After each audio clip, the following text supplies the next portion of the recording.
sinong hindi sumali ng isa buhay?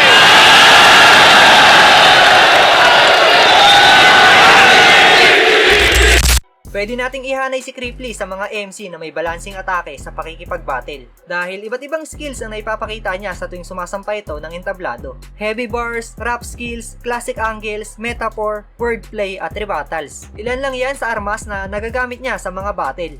Sa patuloy na pag-i-improve ni Creeply ay kung tutusin, pwede na nating sabihin na almost complete package na MC na rin siya. Dahil kaya nito makipagsabayan mapapaguhan man o veterano na sa liga. Kumbaga, hindi siya nakakaumay o nakakasawang panoorin dahil nakadepende rin sa mga kalaban niya kung anong Creeply ba yung magtatanghal sa entablado. Pero ang isa sa pinakapangdiin ng estilo nito ay ang jokes. Ito yung nagiging way o nagiging weapon niya para makuha at makontrol ang crowd dahil hindi lang basta ordinaryong jokes yung binibitaw niya. Nandun pa rin yung talino at pagiging malikhain sa pagsulat. At kadalasan yung mga patawang bara na ginagamit niya ay nakaka-relate yung mga nanonood. Kaya madali nilang nagigets at nagiging malakas ang impact sa kanila ng linya.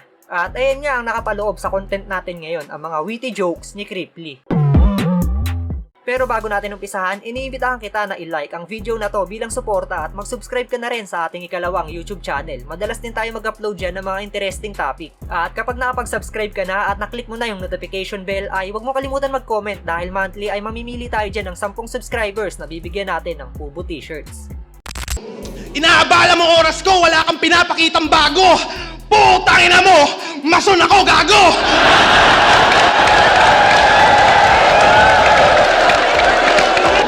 Margana ko si Borgie Manotok. Tanong nyo.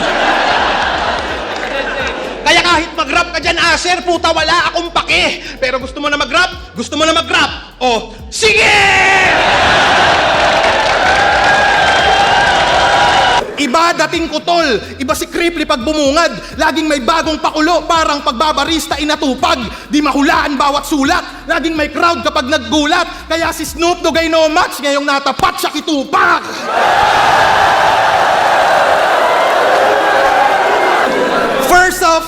First off, fuck you bitch in the clique you claim. Tatlong wife, what a life, ba't ako magko-complain? Putang inang mukha mo yan. Ganto itsura ng mga titong walang ka-close na pamangkin. Tangina mo kang magdadala pa yan ng prutos para lang siya mapansin. Mukhang mga hawak ng putotoy. Itong tarantadong kadire. Ganto itsura ng mga tito, yung mga nanggaganto ng titi. Play niya, magfo-flow, banatantapatan higitang palagang, sheesh! Parang ewan. Pag wala kang pinakitang bago ikaw ay sa round 1, semplang. Kahit anong gawin, hindi ka magaling, ikay one shot, tembuang. Panis ka dito sa flow ko na pang SpongeBob SquarePants.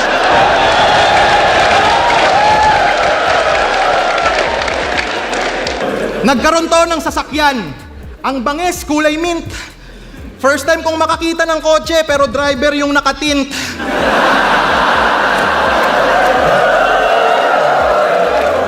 Di ba pangarap sa'yo ng tatay mo? Ito, seryoso.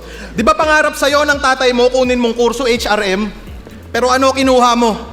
Kulay blue na XRM.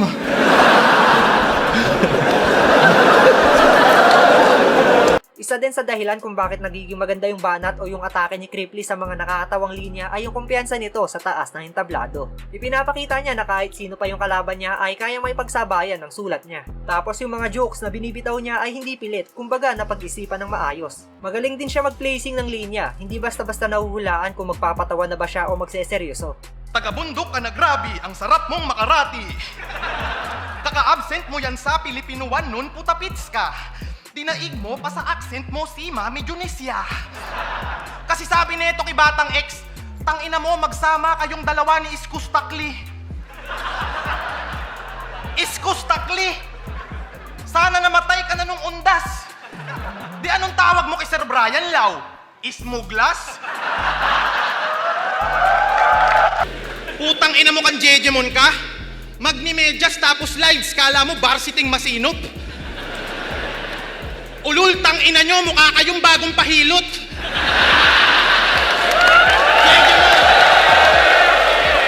Hansel gagawin niya daw na snack. Sa debate, yun yung kanyang mission. Maestrong terror, gustong ibagsak, na parang sa room may evaluation. Oh, pag nagawa mo yun, congratulations. Pag hindi, bye sa yung ambition. Oh, oh, oh. Ako'y malasak na puro, oh, parang nag-vape tree competition. Kaya hoy, banlag na kirat! Kaano-ano mo si Kiray? Si Gago, naiinis. Mata mo sa kaliwa, pang Aprikano, tong sa kabila, pang Taiwanese. At idol po nito si Ron Henley. Hindi ako nagbibiro kasi yung mata niya diretso lang. Oy, biglang liko! Hayop ka payatot, masyado kang papansin. Sobrang gaan mo, niloload sa'yo ng nanay mo, gaan textin.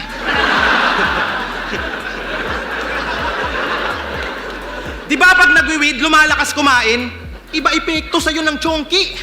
Sobrang gaan mo, pag umuutot ka, umaangat ka ng konti.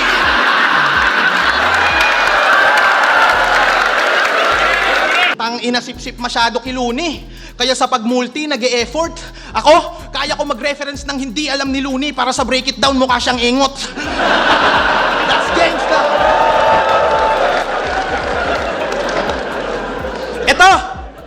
Ito, nagbabibrate yung tumbong pag si Looney sa kanya nakatitig.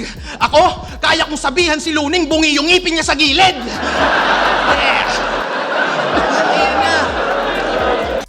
Sa ngayon, tuloy-tuloy pa ang pag-i-improve ni Cripply kaya asahan natin na mas maghahalimaw pa to sa mga susunod niyang sampa. Para sa akin nga, isa na to sa mga superstar sa liga. Siguro pag nabigyan pa to ng laban sa mga big name na MC ay doon nalilitaw yung pagiging superstar effect niya. At tingin ko naman ay kaya niya na makipagsabayan doon. Ba't nga ba lagi pa tong may laban kahit yung banat nakakabwisit? Sabay sumingit sa aking isip na kaya naman pala kasi lakas daw bumenta ng ticket. Hayop, business-minded. Sa mga staff, gustong makihanay, pues magiging staff ka lang pagtanda ni Arik.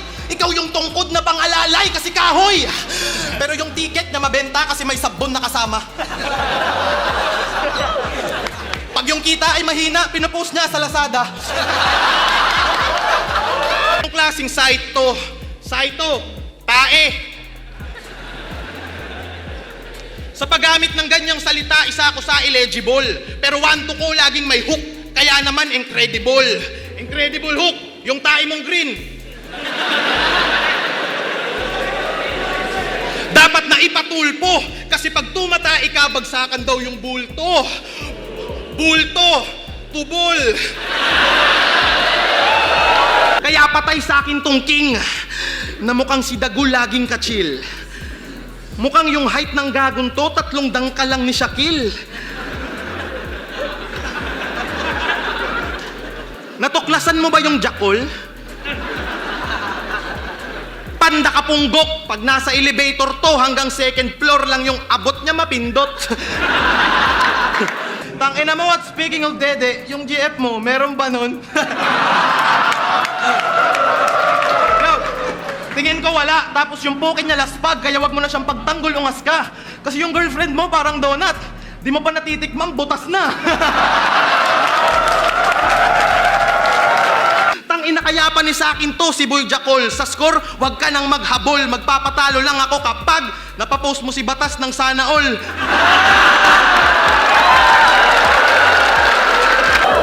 Hoy! Call center boy! Ikaw ang pinaka nakakatangang MC sa universe. Frustrated homicide na tagasagot ng frustrated customers. Puta!